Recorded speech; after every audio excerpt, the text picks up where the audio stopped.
Oh boy. Oh, we're live. You should have told me that before I hit the go button. Oh, well. BRB. Danny's going to walk away. I'm going to do a quick introduction here.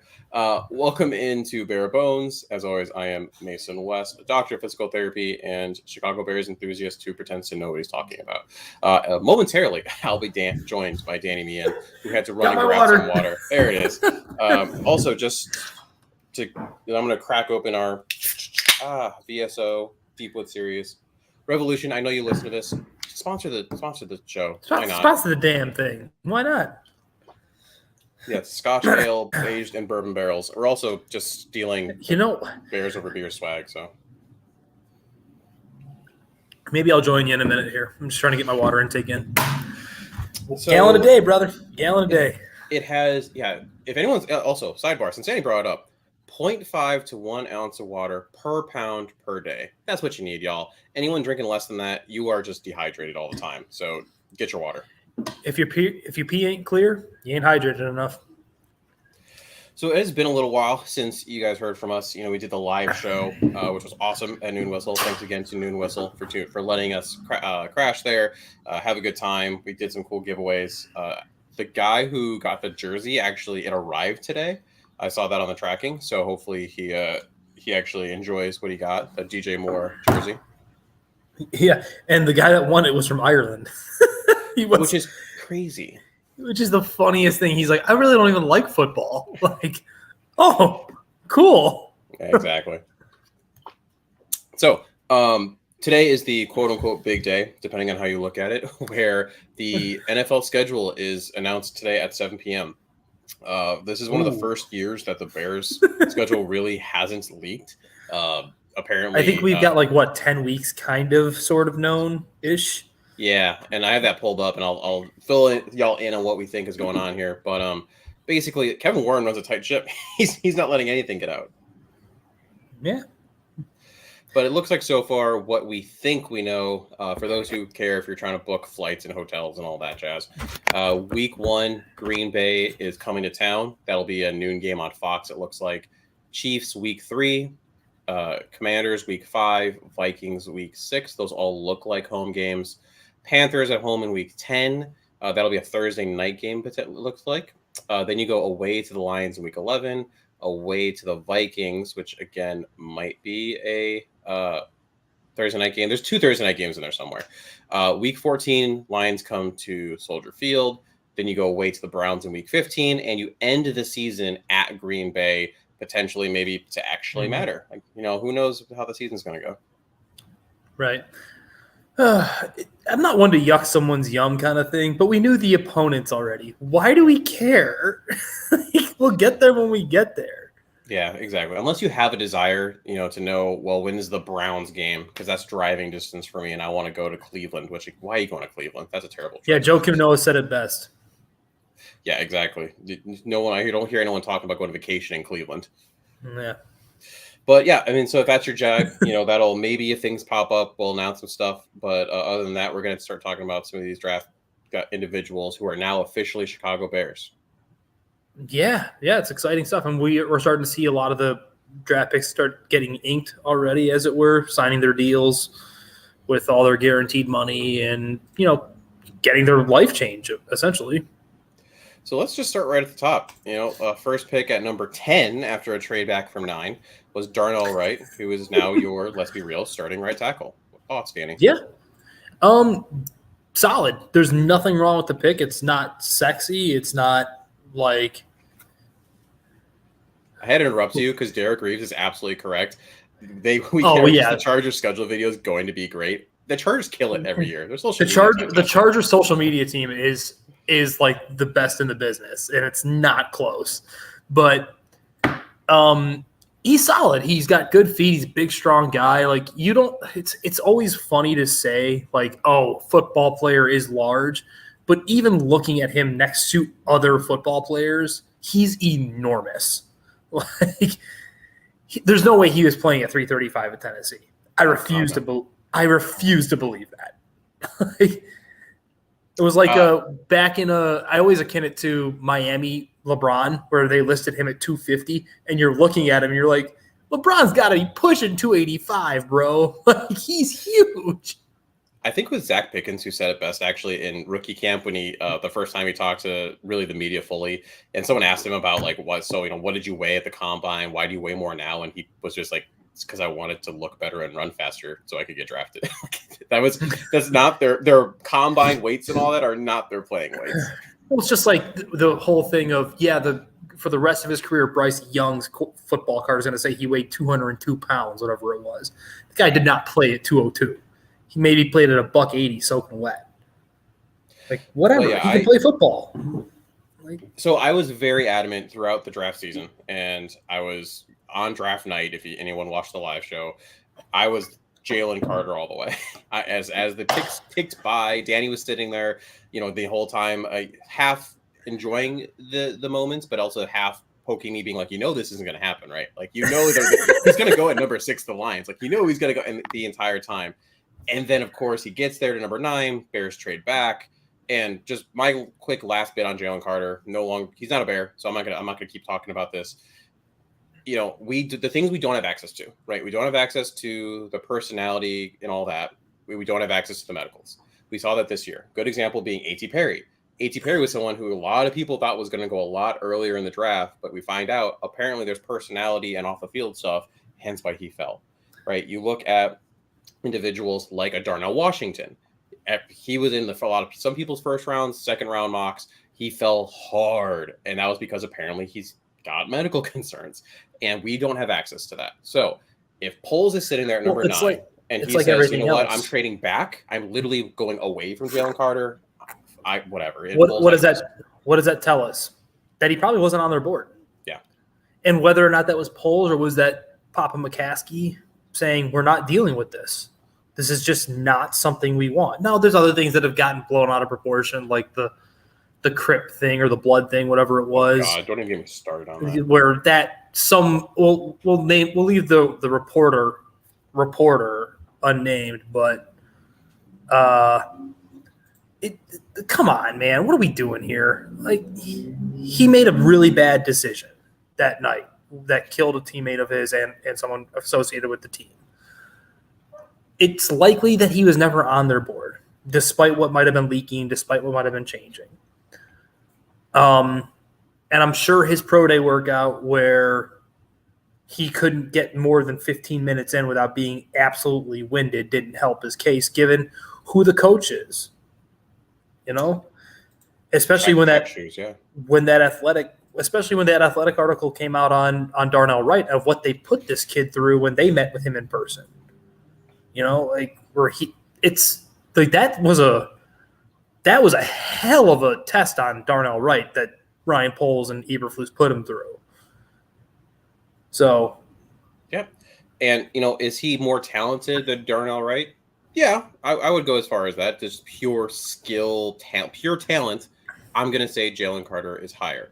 However, the Bears just don't have a team, a defensive line room, a defense room that has the veterans, all that to be able to absorb a Jalen Carter and help him along the way, right? Your veteran is Justin Jones. Yeah, and the Philadelphia Bulldogs are going to be right at home with him there.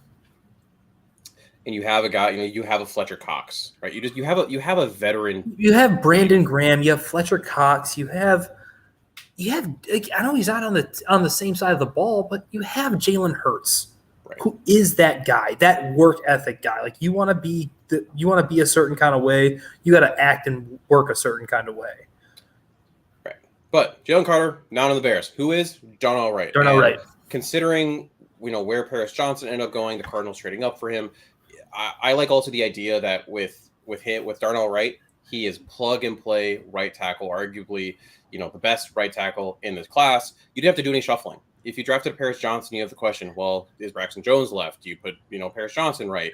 What happens there? Do you flip them? If you went with a Skoronski, if you're in the Skoronski club, does he go to guard and eventually kick out? But now you're trying to move guards around. Basically, long story short, Darnell Wright is a just natural, raw power, great pass blocker that plugs in at right tackle, and you are pretty confident that he's going to be able to block on Justin's right side day one.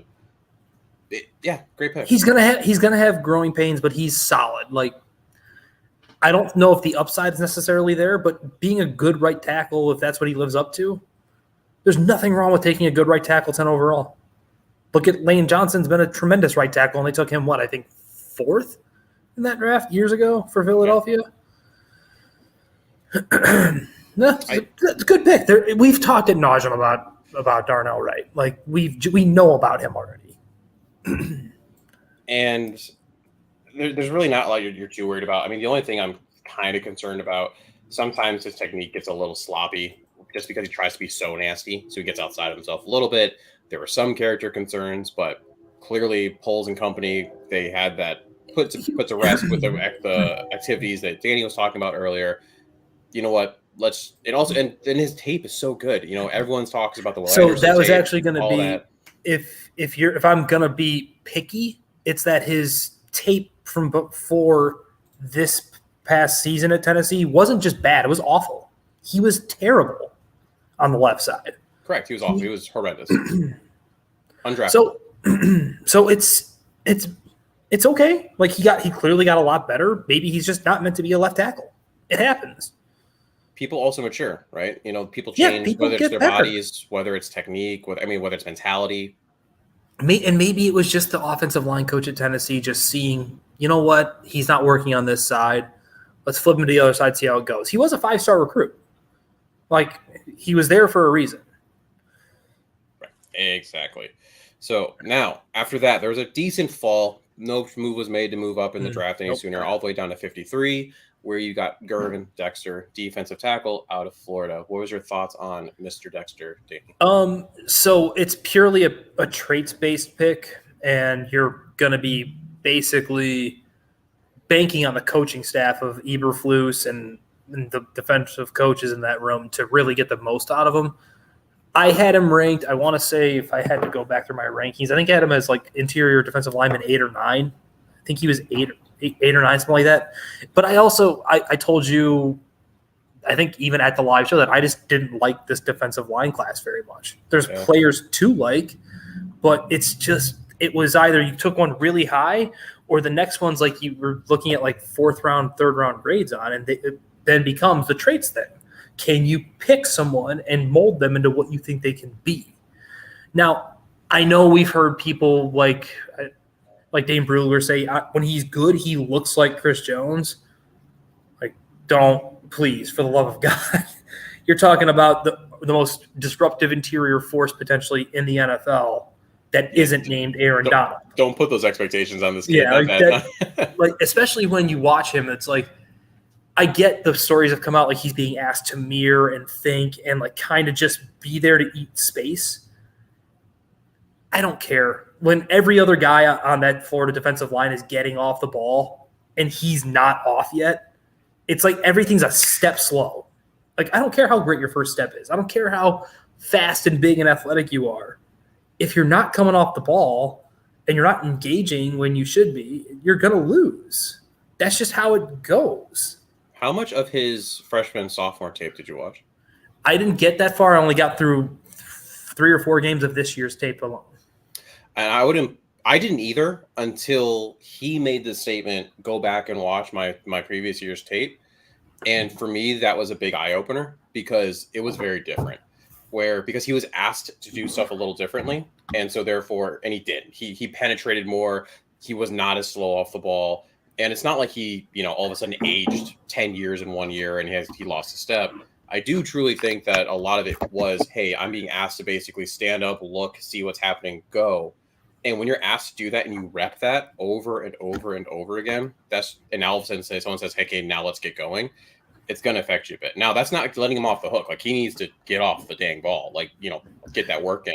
But I'll also tell you, I plenty of defensive linemen where that was their problem.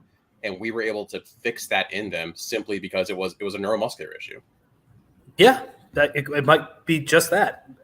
I will tell you, I don't think he's what they're envisioning as a 3 technique. I think they're just trying to get a hyper-athletic nose tackle who might be able to push the pocket. And if he develops the way they think he can, it's a bonus. I think the next guy coming up is who they envision being the 3 tech. See, that's so interesting because I have it flipped. I really do. It'll be interesting when we get to him, but yeah, just for Gervon, just a couple last points. I mean, he needs to be a little more disciplined as well because he has the flashes. And I think you alluded to that earlier. He does. It's not consistent. And for me, if it quacks like a duck, looks like a duck, waddles like a duck, it's a duck. It probably is a fucking duck. Yeah. Everything else makes sense for him. He's 6'5", 310 pounds. His RAS and all his testing is off the charts. It's just for some reason, his 10-yard split is trash compared to his 90th percentile 40. It doesn't make sense. So therefore, I'm willing to wait and something's not adding up. Right. Yeah, exactly. But before we get to the player you were talking about, we actually have to make a quick stop in the secondary with Tyrique Stevenson. So Tyrique was one of my favorite corners in this draft to watch. I didn't know necessarily if he was a quote unquote fit for the defense, but clearly they did. And there was clearly a type they were going after. It was hyper athletic, and it was, were you a highly sought after high school prospect? Almost every one of these guys was a 4 or 5 star recruit coming out of high school. So they're clearly putting an emphasis on pedigree. Tyrique Stevenson is, how do I explain it? He's kind of like swagger incarnate. He plays like he is just like he's meant to be out there. Like I've always maintained that to be a wide receiver, to be a corner, it's probably the most apt position of having this unrivaled confidence in yourself because you're literally on an island. You're relying on someone else to bring you the action. It's a really weird position to be in. So I think he plays that way. He plays hard. He fills in the run. He's a little slender. He's got some tight hip issues, it looks like, when he runs. But he's fast in a straight line. He's big. He's strong. He's physical. There's not things to dislike. There's not much to dislike about him. And in fact, he was in I actually think this corner class is pretty good.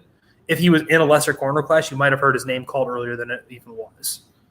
But what is your point of view? So one thing that happened with him, he actually went and was playing at Georgia, where he was playing that star nickel role that is kind of famous there, and actually ended up moving to Miami, to be closer to home, but also, reports are that he clashed. He didn't like the role. He's like, I am a corner. I'm an outside guy. Does that bother you at all that he wasn't willing to, mold himself a little bit to fit for the team? Or is that, he did what was best? So I think it's two-pronged. It would have bugged me if it was a different system where you're wanting to make these guys move around and stuff. Sure.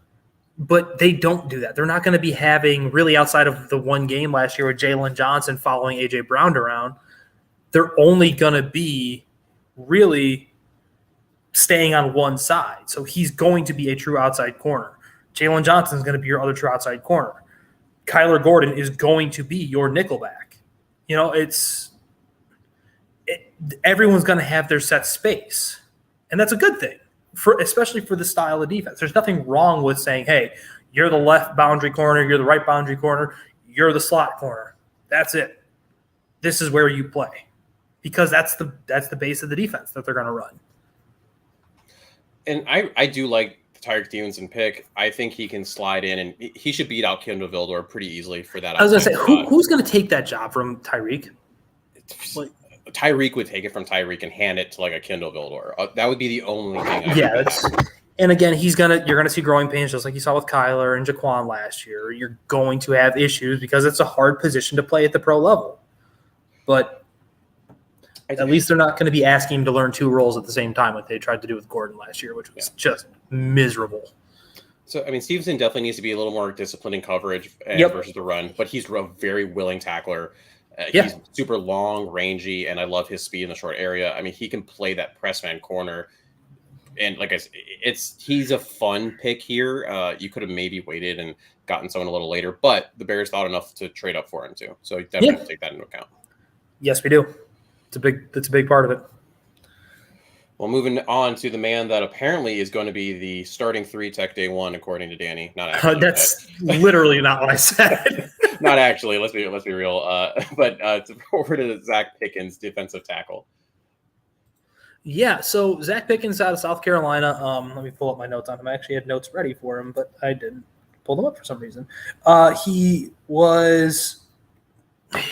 How do I say this without trying to be mean? I think his first step explosiveness off the ball is way different than what we saw out of Gervon Dexter, where he is getting off the ball, and that's how he has to win because he's light in the ass. He's just not a big, strong player.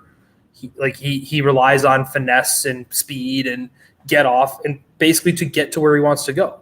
His anchor is not good. He does not stuff the run well. He needs to penetrate. He's a one-gapper. In today's league, you're not really seeing a whole lot of one-gapping defensive linemen anymore. It's a lot of two-tech, and because of all the motion and everything, you have to be able to read and react a little bit, not just say, hey, I'm going to shoot this gap and I'm going to fly through. But that's how he has to win, which is really what the classic 3 technique kind of is at its heart, but it's not this isn't just pure cover 2 anymore. That's such a misrepresentation of what Eberflus's defense is, and I stand by that, but it's what they're going to want him to do, I think. Now, time will tell. I might be proven wrong. I think he's who they envision as the 3 technique, should all things be equal. But I think I really think that they're yes, I believe one is going to be more nose, one is more 3 tech, but I think they're going to almost want them interchangeable where they can just line them up wherever to take advantage of matchups. But yeah, honestly, I think the conversation of who's the 3, who's the 1 is a bit overblown. They're gonna see what they have. They're gonna put guys in the best place to be able to take advantage, and they're gonna try to be multiple so that you can't always say, okay, number so and so is always gonna be here, and vice versa. They want versatility. One thing I do love about Zach Pickens is his mentality. There's a quote he had in terms of stopping the run. That's the only thing I care about. I feel like once you stop the run, you can always be able to pass rush. And a lot of people don't really think about it until it's too late. I get mad and aggressive about stuff in the run.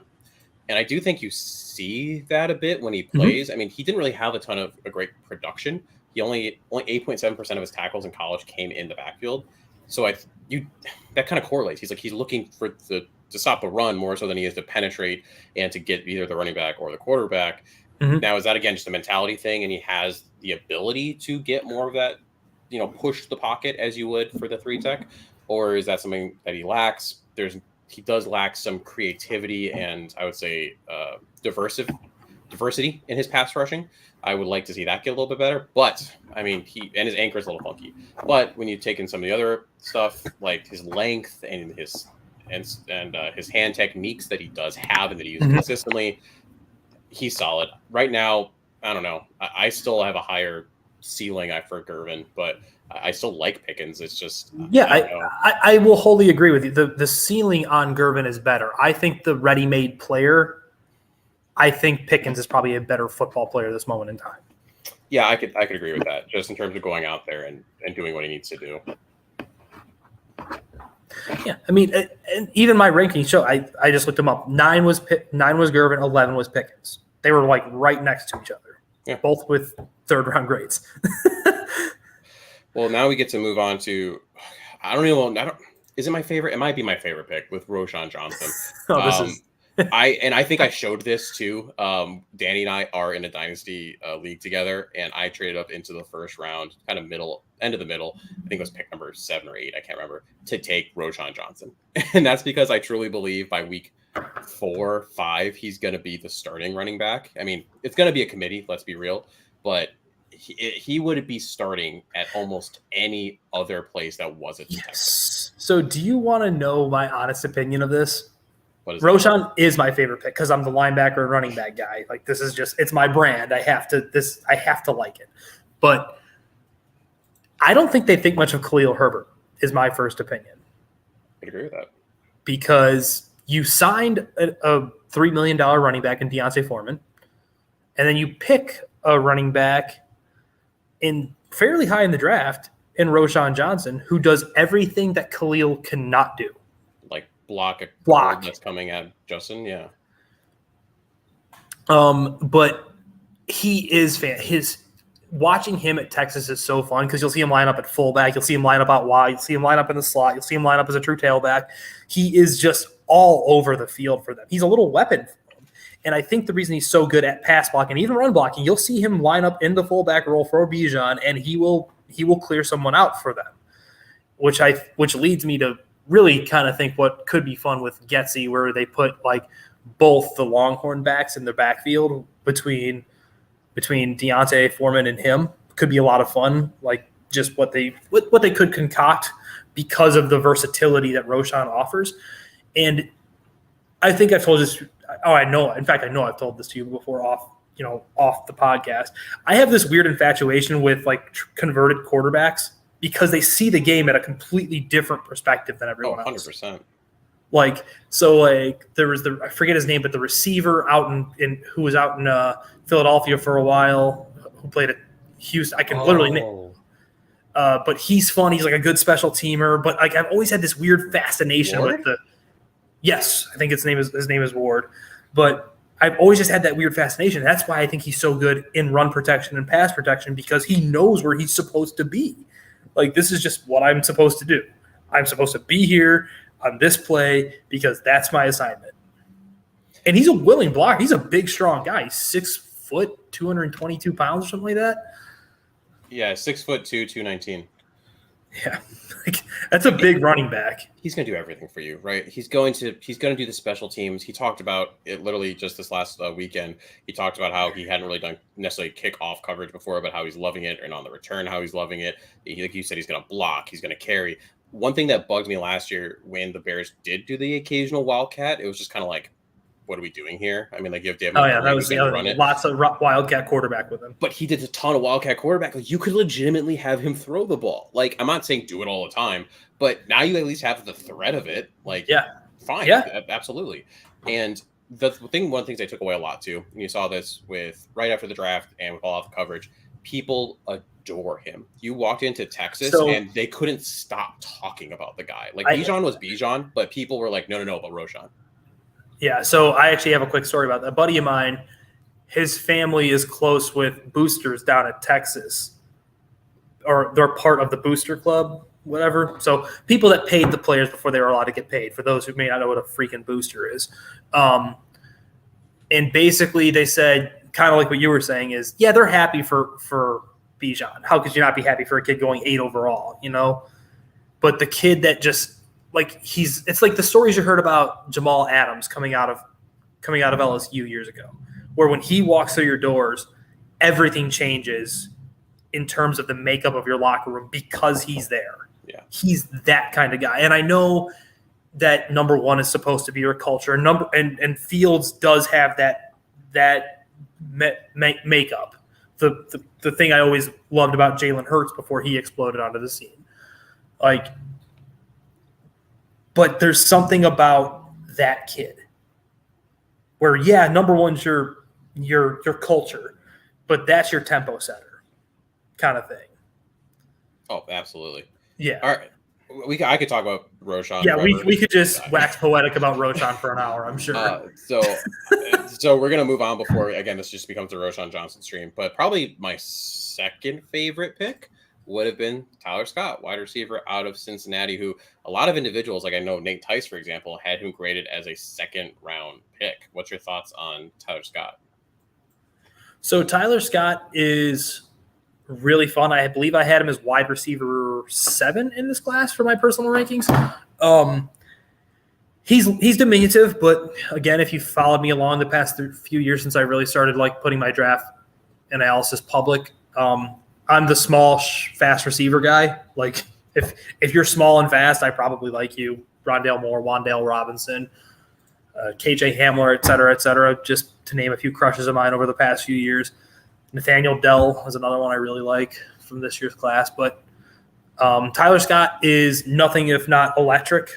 I think there was a stat put out the day he was drafted where his every touchdown he had averaged 44.6 yards per touchdown. Like, that's blasphemous. Like, it doesn't sound real. Like, he's covering half the field for every touchdown he's scoring. Like, that's ridiculous. He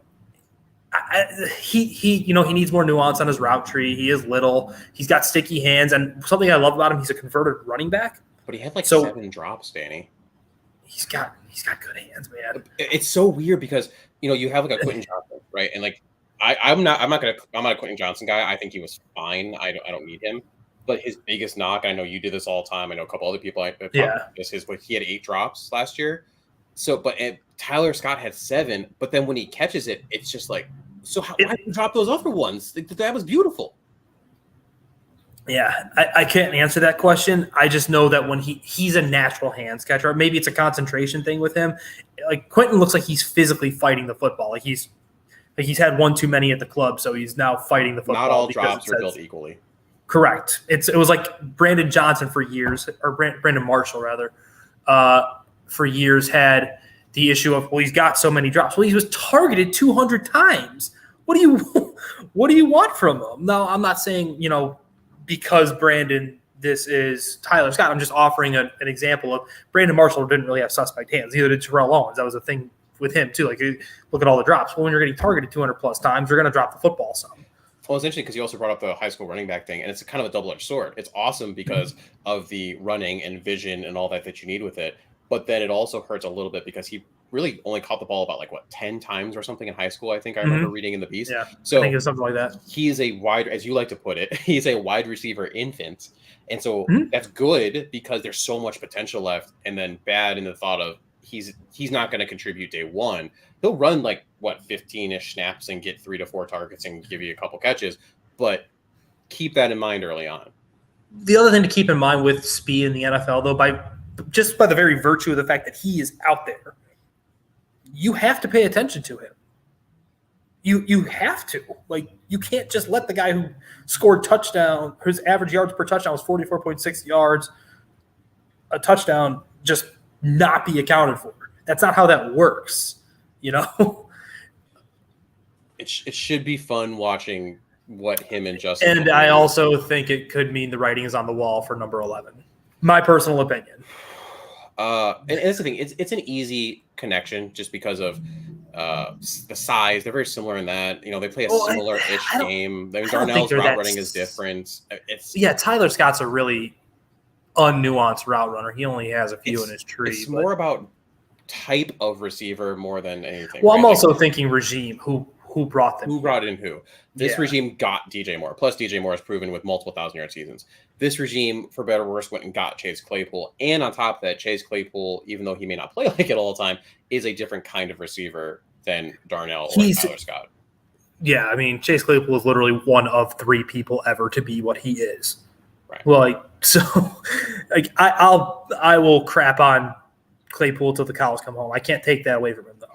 So, but I don't want to leave you with a bad taste in your mouth. So I want you now to glow about Noah Sewell. I know you love your linebacker. I know you love your linebackers. This is because I'm a caricature of myself, Mason. So if you would have told me what linebacker doesn't fit this defense, I would have been like, that guy. And then he ended up here, and it made me laugh. So I'm actually going to be releasing a few more scouting breakdowns as I get through more tape. I've been a bit held up with personal life and work and whatnot, so I haven't been able to get my Roshon Johnson thread is up next, but I've actually gotten my Noah Sewell thread out as of probably a week ago. The first thing that comes is just the intensity of which he plays with, and the tenacity of how he's an old, he was meant for 2000s football. That's just where he was meant to live, but he's just born 20 years too late kind of thing. He plays super hard. He gets there with thunder and he comes downhill. He's fat. He is big, strong, and fast. He's another 5-star prospect coming out of high school. Obviously, he has the bloodlines and the lineage with his brother being the right tackle in Detroit. Oh, hi, Mr. Miller. I'm here too, jerk. Hi, Mr. Miller. Keep going. Sorry. But part of me wonders, because I think he's going to be a tremendous special teamer, another high character guy, captain of the Oregon Duck defense, really good in the run. His big issue for me, at least, for as much as when he knows where he wants to go, he gets there and he gets there hard. It's the knowing where he wants to go. He seems lost a lot of times, and he's not great in coverage.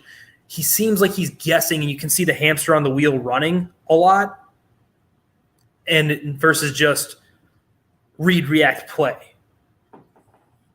So I think it'll be interesting to see how much of that was, because if you go back to his previous years, it's kind of similar to Gervon in a way, right? And I think they changed defenses on him. He was an all Pac-12 first team with 144 tackles, and then they changed defenses, right? Like you just said. how much did that affect him? I would think a lot. I mean, yes, you want your football player to be able to take in new defenses, new offenses, but we talk about that all the time with quarterbacks, right? When quarterbacks have these new offenses installed all the time, they struggle. Same thing is going to happen for your linebacker. Right. My thought on him is, I wonder, do they view him as like a weird chess piece where they could almost line him up as an edge rusher? Because he's at his best when he's converting speed to power and he's just lighting somebody up. Like, you see him. I got my high. Oh, no, that wasn't even to you. That was to Don Burr. Hi, Don. Look at that. Boom. Don what a jerk. Detroit versus everybody. Damn it. I thought it was an A. Damn it. Curse my old eyes. Did you see the comparison when they put Noah Sewell up against, like, when you make him into a edge and compare him to, like, let's say, why am I blanking on his name now? Eagles just drafted him off the edge. My brain. Nolan Smith. Thank you, geez. And just how the difference in the RAS score, the dichotomy there. Yeah, I did not see that graphic, no, but I can imagine what it would look like. Because you watch him. He is not a great. He does not turn his hips and ankles well. He is a stiffer athlete, but go straight line. He can do it, and he does it in a hurry. The biggest issue was the size, if I recall correctly. It was just basically the height, and then the arm length was and the weight was the biggest thing. He's a big linebacker. He's a small edge rusher. So that's why I'm not wondering, do you make him like a stand-up Sam? Like, again, going back years, but like kind of like what Roosevelt Colvin was for a couple of years for the Bears, where he was a pass rusher, but he was an outside linebacker. Yeah, like, I think that'd be interesting. You put him on rotation, right? I mean, he go on passing downs. You maybe throw him on the edge, and if you decide to all of a sudden have a weird thing where he drops back in coverage, you're like, okay, you can kind of do this. He's an interesting pick because he's not someone I would have pegged for this team, but I think he makes sense in a way that, like, you needed another linebacker anyway. You still need a pass rusher. He kind of can fill both roles based on what he does well. But he's a 5th-round pick, man. Like, we're at the point where it's like some of these guys in special teams flyer mode. Like, bet on the traits. Yeah. Well, moving on to Terell Smith, cornerback. I actually really like this pick because a lot of smart people that I trust said this was a steal in this draft. He had really good tape one year, then he struggled the next year, and then this year he had some decent film again. And the question ended up becoming, was it just some injuries that cut for the season short? Was it some other stuff going on? And which player are you getting? Are you getting 2019, 2022 Terell Smith, or are you getting that weird 2021 Terell Smith where he just wasn't that great? Right. And the other thing to factor in, he's older. I think he'll be 24 at the season start, right? Yeah, because exactly. So these last few classes, because of the COVID year, have had a lot of older rookies because they were given that extra year of eligibility, and that's fine. But that just means by the time he's ready to be extended, he's pushing 30. Like, that's an old rookie, and these guys, like it or not, teams are looking to the future. When you're drafting someone, you're drafting. Do you think you can give them a second contract when that time comes? I think Terell Smith is a really interesting pick because of exactly what you said. I want to say he was another 5 or 4-star recruit too coming out of high school. Like, 3-star recruit. Oh, he was a 3-star? So he was the low recruit of the class. He was the random one that for some reason just wasn't a 5 or 4. Yeah. So he's good. Like, I worry about, again, some of the fluidity issues. He plays hard. Like, I think that's the other thing. Like, we heard the other Eberflus-ism to go with hits on the Part of My Take podcast where he was the Eminem, motor and mean. A lot of these guys play hard. They're playing as fast as they can all the time. It's the same thing with Sewell. They want players whose motors run hot, as it were. Like, and he has this good size, good speed combo. He's pretty light-footed, and he can stay composed with some of the twitchier releases you have. And he utilizes his length really well to challenge receivers at the line, which is something I love. But he does move a bit tall, which can hurt his the thing that stood out most to me was he's stiff in his back pedal. Like, he just doesn't like some guys have that natural like hip sink and knee bend, and he just doesn't seem to really have it. Like, I can say like when you're watching tackle play and the guys who can actually sink and get into their kick steps and actually engage while low instead of bending at the waist and like reaching. He's saying that he just doesn't get well into his back pedal. It's weird because he is he moves well, like in a straight line, but we'll send him to you, Mason. You'll fix him right up. You'll make his hips looser. Hey, I absolutely can. Terell hit me up. And then I touched on this a little bit, and this connects to that. He missed multiple games because of injuries in 4 of his 5 seasons. I mean, his entire 2021 season was cut short. So how much of that tightness is correlated with potentially, a hip tightness issue causing like more increased likelihood of injuries above and below the chain, and also reduced ability just to get out of your damn back pedal. Yeah, like can you flip and turn and run? Like, and it sounds funky, but like some guys just can't. Well, moving on to the 218th pick, Travis Bell, who, according to Ryan Poles, was his just favorite person and didn't want him to leave, even though he is 6 feet tall and tiny for a D lineman. Did you see his 40-yard dash video on Twitter? Oh, the one that looks like it's at your local park. Yeah, like nobody's there. He's just running in the park. He's there for a Sunday stroll. But Big Homie was running. Like he was moving. I mean, he ran a 5.01 40. Yeah. Which is pretty darn good for someone. But again, he's only 6 foot. He's this very interesting person where, Ryan Poles talked about, he worked a full-time job, would go right from his job, right to go to practice or to games as needed. Football wasn't necessarily always in the cards for him. He just kind of ended up picking it up and doing it because he really liked it. That football is like recess to him. And also cool story. I mean, first player to ever be drafted from Kennesaw State. Yeah, like he is you can never take that away from him. I'm not going to sit here and claim to know much about him. I looked for some tape on him. I couldn't really find anything. So you can find Kennesaw State tape. God, what kind of draft fanalist am I? Yeah, but we're not going to blow smoke up your butts. We don't know a ton about a couple of these players. I mean, it's end of the round stuff. And no offense, I was not looking at Kennesaw State tape. So unless you have something else, we're going to move on. We can move on, I think. Last draft pick for the Bears at 258 was Kendall Williamson, safety.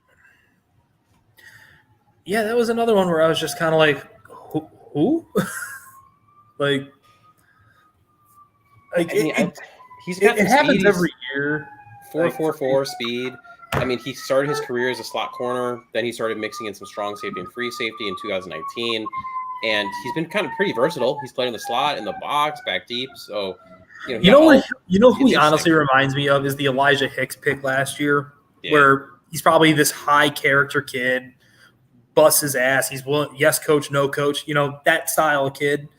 And he's willing to just bust his ass on special teams. That's how he's going to have to make his bones to make this roster and make a living in the NFL. Kind of like how DeAndre Houston Carson has lasted in the NFL for 7 years. I was just going to say that, yeah.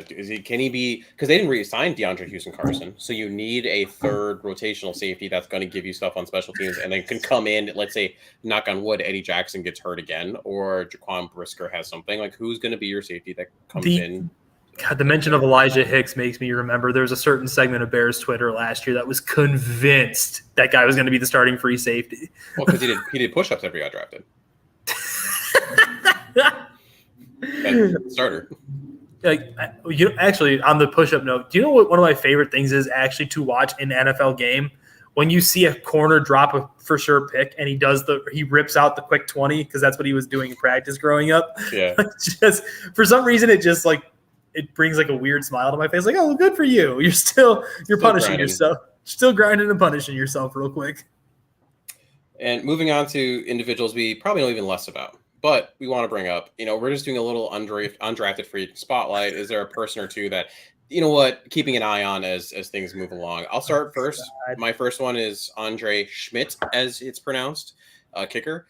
I'm highlighting this not specifically because of Schmidt, even though he actually did pretty well in Clemson as a kicker, but more so because of what Cairo Santos has not been able to do. He's been actually great at field goals. He's in like the 90-something percentile. It's pretty high. But he's down in like the 80-something percentile. I don't have the numbers in front of me, but it's 80-something percentile in terms of extra points. those are free points, right? And so now when the Bears are starting to start to push to want to be relevant, you're not tanking for the first round pick anymore, make your dang field goals. So, can Schmidt push out Cairo and, save you some money at the same time? Yeah, the one I'll bring up is the easy one. It's the quarterback, Tyson Bagent from Shepherd University. Threw for like 50 some odd touchdowns in a season, record holder in West Virginia. Wasn't even recruited much coming out of high school except by Division II programs and 1AA programs. He's a good athlete. He's got a good arm. Like I don't care that his 50 touchdowns came at the subdivision level. Like 50-something touchdowns is still 50-something damn touchdowns, and it's worth a look. He probably should have been drafted over some certain players, especially when you Sean Clifford, namely. And when you see, what was it, Stetson Bennett went like in the 4th or 5th round. It's like, what is going on? And the crazy part, that man might start. Stetson Bennett. Took him in Dynasty in the final round as a stash. But yeah, I mean, Bagent's, he threw 159 career touchdowns, which broke an NCAA record. Yeah, and cool thing, his dad is like an all-time arm wrestling champion. And he's a guy that, there's not a high ceiling. He's not going to be the reason I know you and I both talked about a Jared Hall. We talked about a Dorian Thompson-Robinson is because maybe they could fit and be similar to what Justin is. This guy's not that. He's not a rushing threat. He ran a 4.79 40-yard dash, but he's going to be that consummate professional that in theory, either you develop and he's your backup, or you develop a bit and, you flip him for a late round pick. Better than nothing. I have two I'm going to throw out there real quick. Micah Baskerville, linebacker from LSU. He was actually Brugler's 26th ranked linebacker. He was very productive. Very productive. 3-year starter. Brugler said this, football smart and triggers without wasting steps, but his athletic and strength profiles are very average and tougher to overcome at the NFL level. His special teams background and coachability will help his chances of earning a roster spot. So just that linebacker, kind of the, I can't think today. Who is our starting linebacker now that isn't a starting linebacker and everyone's saying about it? Thank you. It's been a long week, man. Yeah. He's going to be – it's kind of the Sanborn thing where people are like, oh, that's really cool. Oh, you're getting a lot of tackles. Oh, you're doing cool things on special teams. Oh, someone got hurt. Maybe can he now be the 4th linebacker? Maybe. It'll be interesting. And then the last person I'd bring up is Jalen Harris, edge out of Arizona. He's the only edge player that the Bears brought in, which I find to be very interesting considering their issues at edge. But he was interesting. His dad, Sean, actually played for the Bears from 1995 to 2000.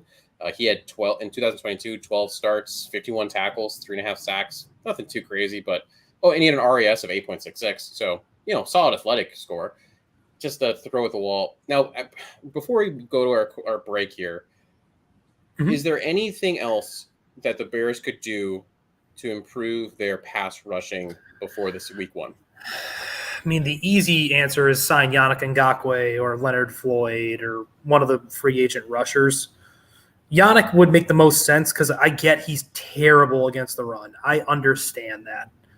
Your leading sack guys last year were 3 or 4.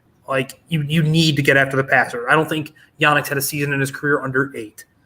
I know he's a one-trick pony, but he's pretty damn good at his one trick. He's like the Mike Wallace of edge rushers, where Mike Wallace could do one thing, and that was run really damn fast in a straight line.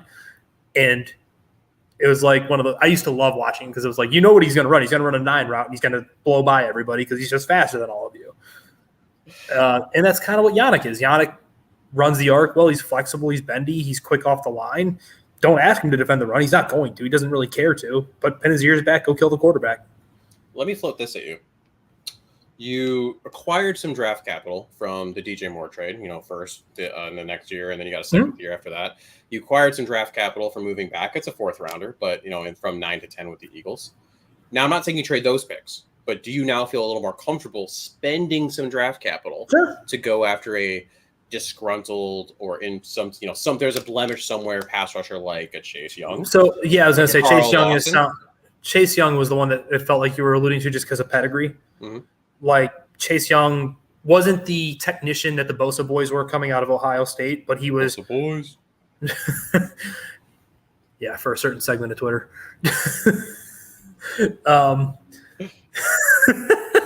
Sorry, I need to not do that. But he was a hell of a prospect coming out, obviously. All the athleticism and tools in the world. I don't know how, I know it took forever for him to come back from the ACL, which, again, myself included, we all need to kind of recalibrate our timelines. He was probably on a correct timeline for what he underwent. He just didn't play well. He's had 1.5 sacks since the year he was drafted and that injury occurred. I would take a flyer. Say it costs you a 4th-round pick that you got from the Panthers next year. Is it worth it?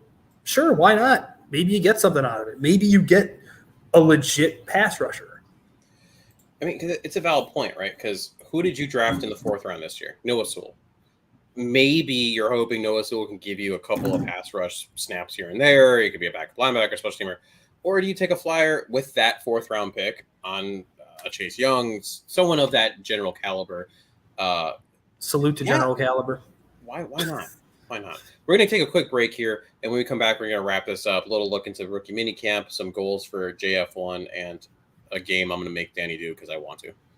Yay.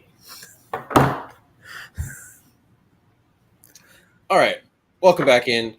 We are now going to talk a bit about the rookie minicamp. Not a lot to do there. I mean, the coverage that the Bears allow media to do is few and far between. When I was lucky enough to be able to go there myself, I mean, it was like you got to film and take pictures of warm-ups, and then you just watch stuff, and then you can't talk about it. It's odd.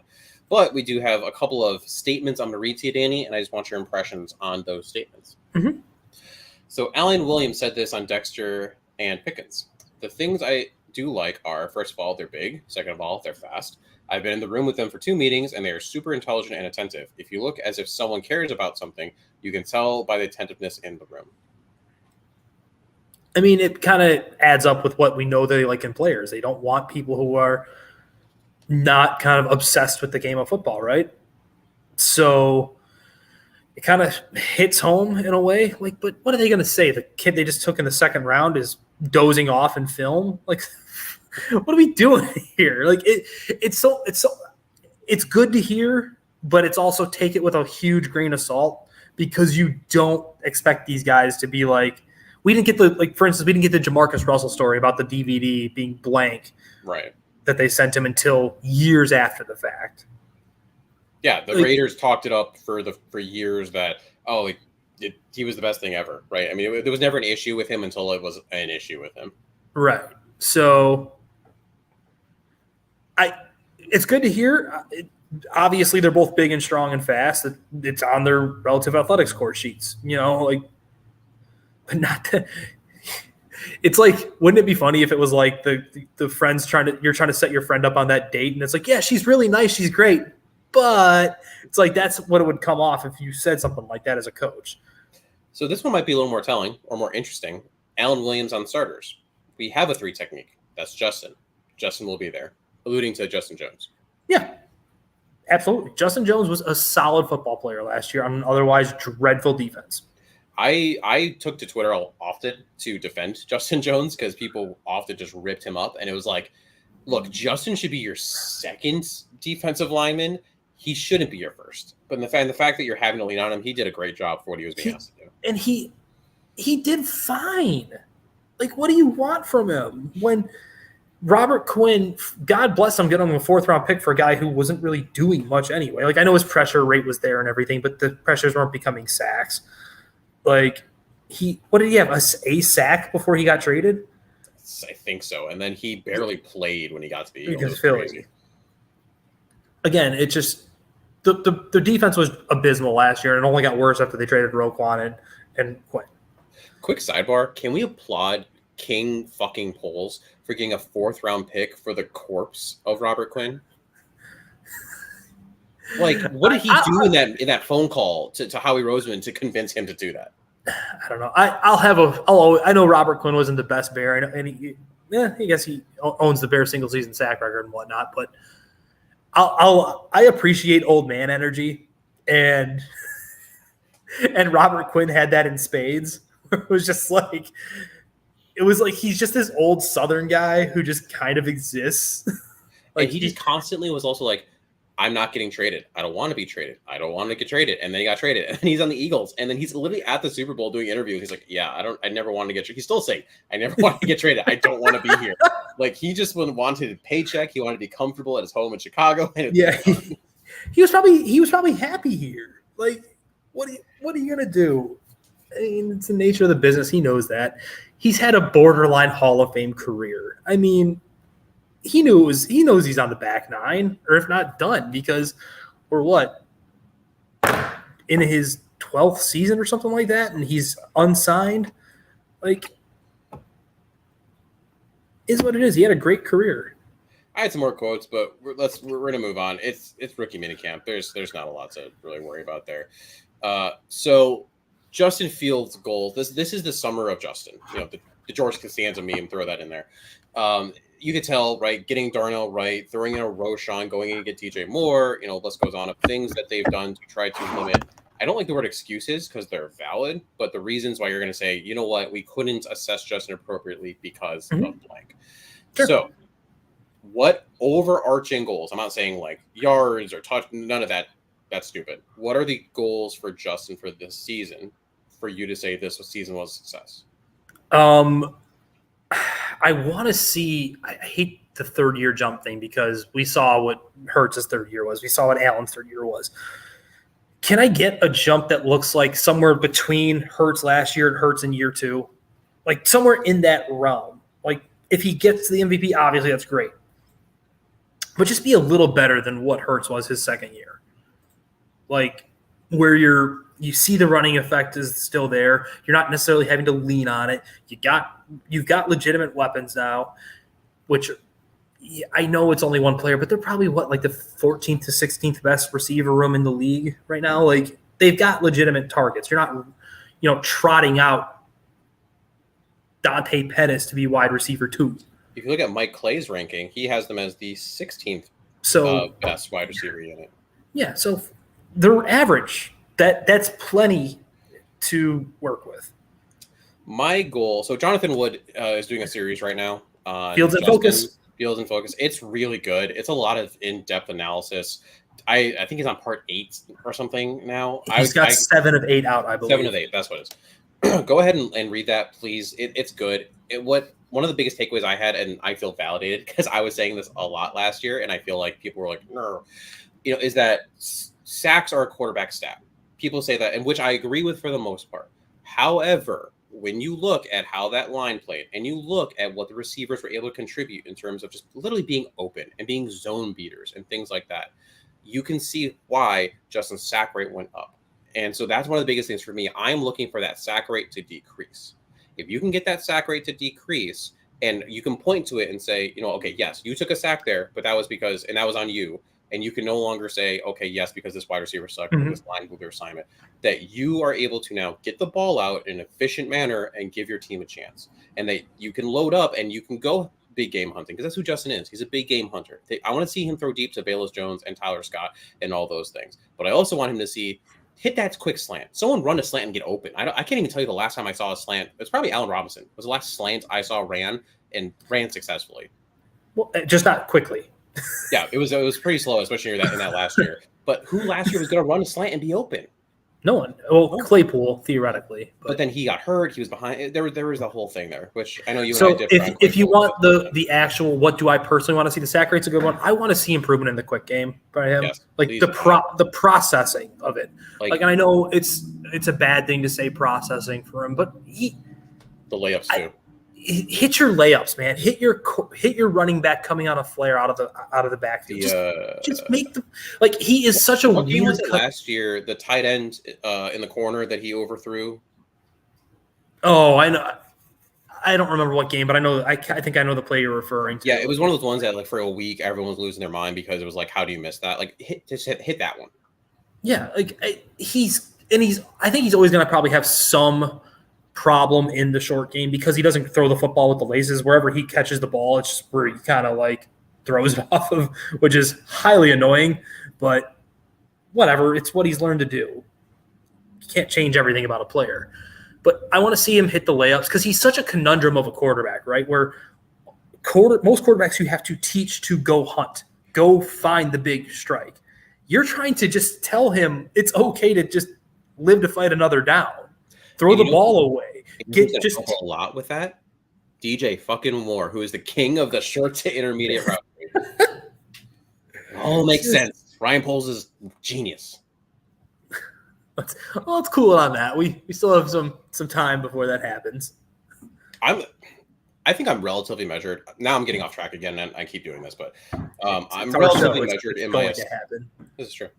In my assessment of Poles, there's things I haven't liked that he's done. There's things I've loved that he's done. Most of it I think falls in the middle, and even more of it needs to be wait and see because it's a construction, right? You don't judge the building being built when you just see the rebar being put up.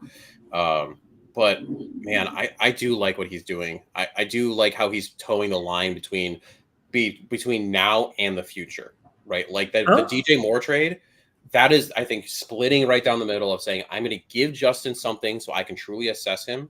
That should be really help and fit him really well. Like DeAndre Hopkins might fit in the general, go up and get this, but DJ Moore will help him in that short immediate. That's why I love that. And you also got the first next year. So that let's say for the sake of argument, Justin's awful, which I don't think is going to happen. But if he is, you are now sitting in a position with 2 first-round picks where you could try to move up and get a Drake May. So you have an out if you need. I just like how he's towing the line between these two things. I think he's definitely got a plan in place, and I think he's working on that plan.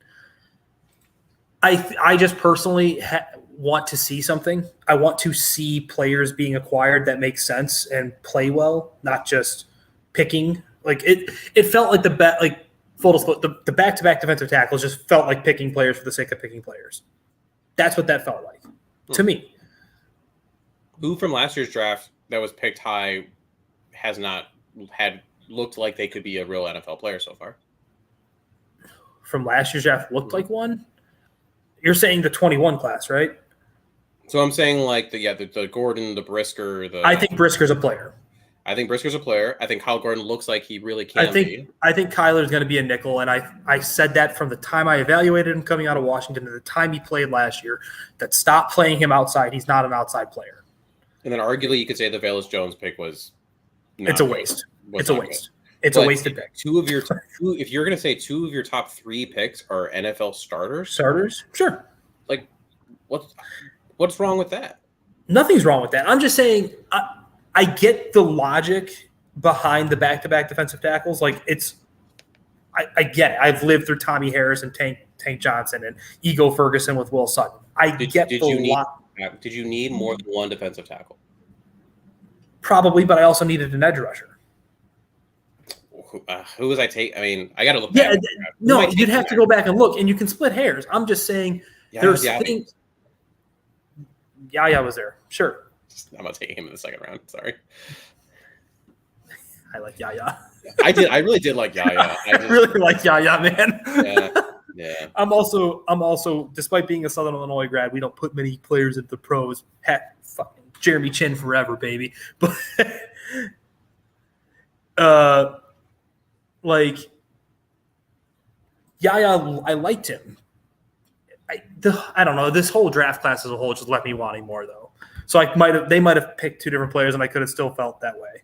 I think Ryan Poles' best work in this draft was on day 3. That 3-pick run where he went Roshon, Sewell, and Scott Sewell was the best run he's had as a GM in terms of picks. Yeah. I think those 3. I just was going to finish your point. I was just going to bring this up once you're done with it. Sure. No, my point's done. Oh, okay. So Iceberg Slim 38 says, regarding our Velus Jones conversation, come on, a waste after 1 rookie year. I think Danny can vouch for this. I am one of the biggest Velus defenders out there. Mm-hmm. I still think he has potential to do stuff.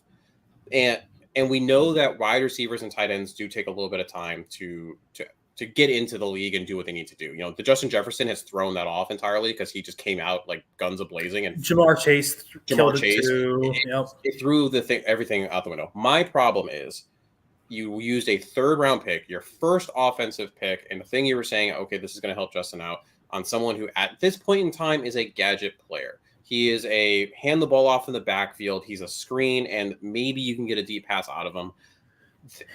Waste is probably a bit much in terms of what we're doing. We're just talking off the cuff, but like, I don't love it. Like so far it's been meh. if I wanted to find an overaged fast guy to run bubble screens and orbit motions and all that crap, I could have gotten him in the 6th round. What receiver is he now? So DJ Moore's 1. You got 2 is Claypool. I think Claypool Mooney, whatever. Yeah, whatever order. Who's 4? I would venture a guess at this moment because you got to make them earn it. EQ is probably 4 right now. Say EQ's 4. Who's 5? 5. I think Scott's a better football player than Velus is. Probably Tyler Scott. And then your 6 is between Velus and Pettis. And Pettis is probably who can catch a punt. Yeah, like Velus the big thing on him coming out of Tennessee as we knew it was he finally escalated as a 25-year-old playing against 18-year-olds, 19-year-olds, 20-year-olds. Why did that happen? Oh, well, he didn't digest the playbook well. So he's going to go from a Tennessee offense, which is a joke of an offense that they run, where he can't pick that up. I get he was at USC with whatever and Juju and whatnot. But if he's having trouble with Josh Heupel's offense, what the hell makes you think he can digest an NFL offense? And that's what we heard coming out of training camp was he was struggling with the playbook. And maybe he just needs time with it, and that's fine, but that's why he's wide receiver 6. You don't have time as a 25-year-old player coming in his first year. That is, you are coming in, you are playing. That's how that is. And I know it sounds hard on the kid because he seems like a nice guy. He really does. He seems like a gregarious, fun dude who should be really good at football because he's really, really fast. I didn't understand the pick the second it happened. I don't understand it now. And neither Danny or myself are cutting the guy, trading him away, anything like that, right? There's still plenty of time to prove some stuff. But for that 6th spot, you better be able to contribute on special teams. And right now he's done kick return, but now you have a Roshon Johnson who can do that. You have a Khalil Herbert that can do that. You have a Homer that could probably do that. I don't know if he's done in his career, to be completely honest. And you have a Tyler Scott that can return punts. I could tell you that much. Like, I know he can. And you have a Dante Pettis sitting in the wings that we've seen that, I mean, he doesn't do it super well, but he catches the ball and moves it forward. Like, a couple yards. He gets his 4 yards a return. Which again is to an extent fine, right? Just don't turn the damn ball over. Like, I don't know the problem. Did he have a problem reading it? Was he having vision problems? Was he freaking out in his head? I don't know what the damn problem was, but it was a problem. Yeah, maybe he just has the yips. Yips happen. It's a psychological thing. Like, you don't get a lot of chances. I mean, I love Hard Knocks. It sucks recently, but I love Hard Knocks. I do. It's my guilty pleasure, and I watch it every year. But when you go back and watch some of the old ones that were actually good, like, you see how quickly that chain gets yanked and the behind the scenes stuff where there's that undrafted guy, there's the late round pick. They make one mistake, and they're done. It's over with. Yeah, it's gone. And he dropped how many? I mean, he dropped multiple punts. And was it 3 or 4 muffed punts? Yeah. And he didn't know the playbook. And he had a hamstring issue that kept coming back. And obviously, Mason, you're more well-versed in this than I am. Soft tissue issues don't just go away. Correct. These guys that have soft tissue problems, it's a problem their whole career. It always pops up. There are reasons guys like I don't want to use Adrian Peterson, but I don't remember Adrian Peterson ever having a muscle issue. No, I mean, he had the ACL, which is secondary to muscle, but that's a whole other thing. Yeah. Like, obviously that's not the same thing, but some guys just don't have tissue issues. And once you start having them, they don't go away because the game doesn't stop. And you end up hitting this weird line. So this line exists where young players think they're invincible and think this is just going to fix it on its own. And well, he's not a young player. And youngish. We'll say youngish. We're like pre-28. And so you don't go get extra help. You go to the facility, you do what they tell you to do there, you work with their trainers, you go home. Mm-hmm. So that's one group. The other group, as you do cross that line, that age threshold, which he's closer to than other rookies were last year, but he's still under it for now, is that father time does start to win. It is harder to maintain the soft tissue. It's harder to come back from things. Your tissue flexibility gets worse. Your overall, your mass strength output decreases. This is just what father time does to you. Now, once you cross that line, it is now harder to come back. The players that do well and succeed long-term are figure out early before they cross that line what they need to do to maintain their body. That's one of the reasons why we've had Dr. Risher on here to talk about what's going on. And because he's talking about Justin Fields does, what Darnell Mooney does, all these things, because they realize their body is so important. They can't just do what they tell them at the facility, because no offense to Chicago Bears facility and what they do there, it's not enough. There's too many players to focus on. They aren't doing the right things. I'm not gonna lie, like the whole Allen Robinson injury issue is a whole thing I can get into, which I'm not going to. But basically, long story short is they need to figure it out. And at the time, Velus wasn't willing to do that. Velus was not putting in the extra work he needed to do to recover from that hamstring issue, because he was like, it's gonna work. Don't worry, I'll be good. Yeah, I mean, and it might have been the first time he ever had a soft tissue thing. So maybe he didn't know what it was supposed to feel like. But I don't know.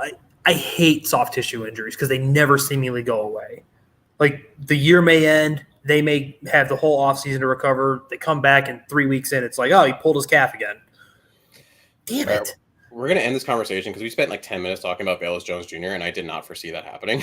So we're like, we are the Velus Jones podcast. Done with that. Last thing we're going to do here. It's the way too early record prediction. I'm going to make Danny pick win-losses for the entire I hate you. season coming up. And we're just going to go home and away. We don't know the official schedule. We'll figure that out in 45 minutes. So we're going to start with home. We're going to go away. Worst. You are allowed to give me a sentence if you want to, explaining why. You can just give me a win-loss. Go ahead. Broncos. Win. Falcons. Loss. Panthers. Win. Raiders. Ooh.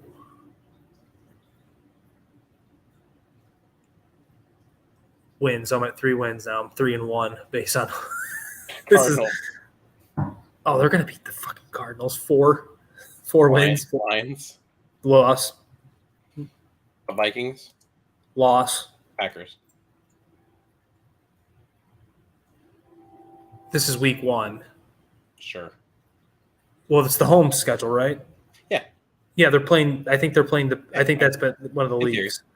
So we'll make that a 5th win. 5 wins.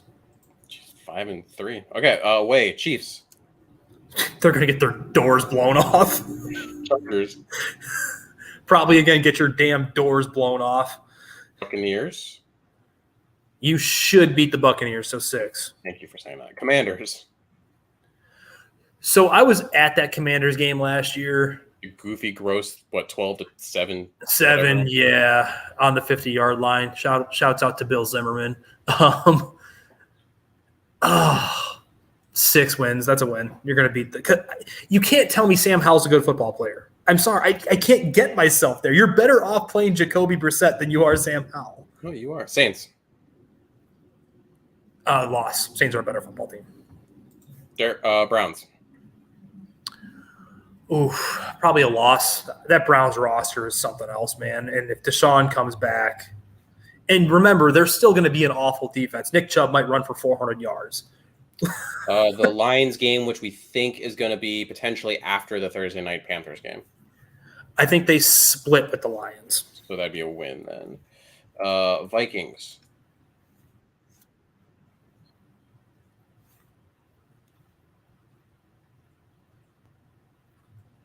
Vikings? You cut out there. Oh, Vikings. Vikings? Loss.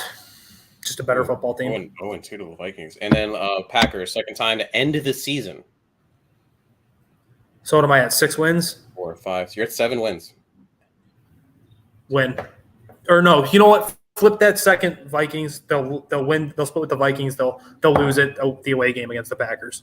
Okay, so they're just going to split pretty much all that. So, yeah, you had 1, 2, 3, 4, 5, 6, 7, 8, 9 wins, and 1, 2, 3, 4, 5, 6, 7, 8 losses. Sounds about right. So here's the question.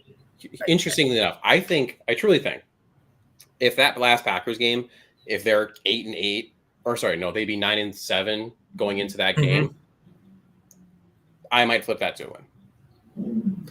So I've told myself, and I keep telling anyone who will listen to me, 500 feet, hovering at 500 feels right. There is a world where like things go right. Justin makes the leap and everything. They could win 11. NFL is freaking weird. And we do it every year where there's some team that comes out of nowhere. And I'm just sitting there more so sitting there. You're 9-7 in this scenario you've created just randomly. Sure. And if you're going in to Lambeau against Jordan Love and you're potentially playing for maybe the division, because I think the Vikings are fake. They're whatever. It's going to be more of, I think it's more of the Lions. You might be playing for the division or you're playing for a wild card spot. I don't know. I'm leaning towards Bears playing for the wild card spot and being able to pull that off. It's interesting. So my last thought on this before we wrap it up, because obviously it's a very offense Justin-centric show as of right now. Mm-hmm. I think this defense is going to be fun to watch because they're going to be fast. They're going to fly around, yeah. They're going to be fast. They're going to be athletic. They're going to hit you. There's going to be guys that are going to lay the lumber, so to speak. Like, I think that they're going to be a fun but devastatingly frustrating unit because they're going to be so young and just under-talented. Like, and think about, they were I don't have the number in front of me, but they were a okay to good actually defense. They were passable before they got rid of Roquan and then before they got rid of Robert Quinn. So if you instill that base and you flip in a Tremaine Edmonds and you add in, we think Tyrique Stevenson, who we're hoping is an upgrade over a Vildor. You have another year on a Kyler Gordon and a Brisker. You have at least rotational defensive line pieces that are going to help out. You're going to, in our fake universe, trade for Chase Young. Yeah, I mean, this defense should be better than it was. Let the record show Mason has just put Chase Young on the Bears. The defense still is going to have its growing pains, but like you said, they're going to play hard and they're going to steal some games they probably shouldn't win. And the one thing I think I took away from last year is I still don't know if Eberflus is going to be a B to C coach. I think we know he's an A to B coach, though. I think we already know that based on what he did with an under-talented unit and got guys that had no business being in the NFL playing at a level where they at least could be out there. Okay. Like, there were dudes that had no business being on an NFL roster being trotted out by that defense at the end of the year. Mm-hmm. So, yeah, it'll be interesting to see. But there's still more leaks coming out, apparently. We're not going to cover it because I just don't care enough to be completely honest. Go look at it yourself. But in 20 minutes. If you care so damn much about the scheduled release, go find it. Yeah. 40 minutes, it's going to be officially official. You can plan your trips that you want to go to. Obviously, no going overseas for the Chiefs. Chiefs got their way and Bears are going to Arrowhead. But that's all we got for today. Danny, anything before we sign off for the evening? Nah, man. Be safe. Treat each other well, all that fun stuff. Be nice. Live long and prosper. Live long and prosper. All right, bear Did down, I just get us sued? Probably.